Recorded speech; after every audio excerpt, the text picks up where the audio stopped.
And you kind of allude in your abduction book about crypto-terrestrials.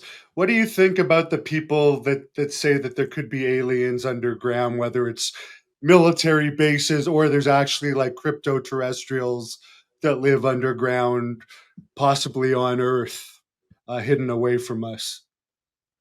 Well, sure. Throughout human history, we've had these stories of people interacting with the little people, with giants, with, I guess, monsters and cryptoids and things. And who's to say?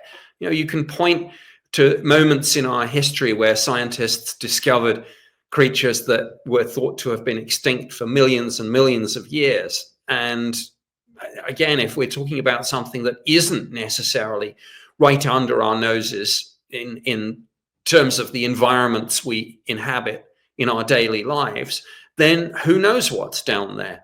I certainly don't rule it out.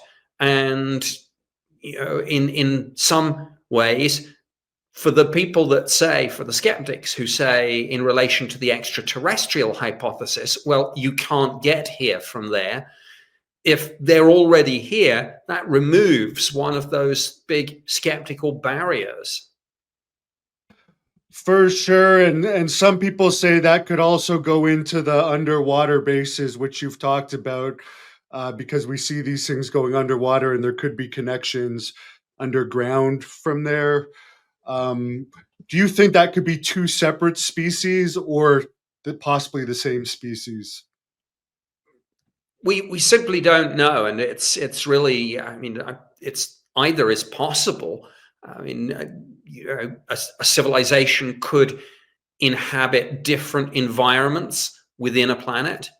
Some under the ground, some under the oceans. But there's nothing to say that if we share this universe, as I believe we do, with countless other civilizations, perhaps billions of civilizations out there, that why would it be the case that only one visited us? I mean, if interstellar travel is possible and we're dealing with extraterrestrials, all sorts of entities might come here from all sorts of different planets, and that of course might well explain the differences that abductees and experiencers report in relation to the entities they see, and the differences they report in what their experiences are like. Some people talk about horrific abduction experiences. Some talk about it in a sort of enlightened new age, the space people are here to help us way.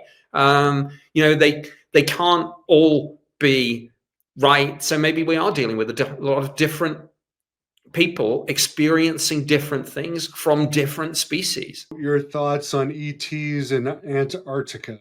There are some interesting stories out there. I mean, again, you have the whole, wasn't it, Buzz Aldrin went down there and a lot of world leaders went down there, and there was some kind of cryptic statements made. Every now and then you'll see something on Google Earth with people saying, hey, what's this? Or why is this being hidden? But I think eventually, here's an interesting thing. Whatever you think about the causes of climate change, clearly the ice is melting. If there's something under there, we'll find out sooner rather than later. And with more and more private satellites up, even though most of them don't actually go over the polar regions, but it's possible to do, maybe we will find out more about that in the next few years. Let's get some Starlink or equivalent down there and have a look, so that this isn't in the hands of the government anymore. But the whole Treaty of Antarctica issue is very interesting geopolitically, and I think when that comes to be renegotiated, we might learn a few things perhaps.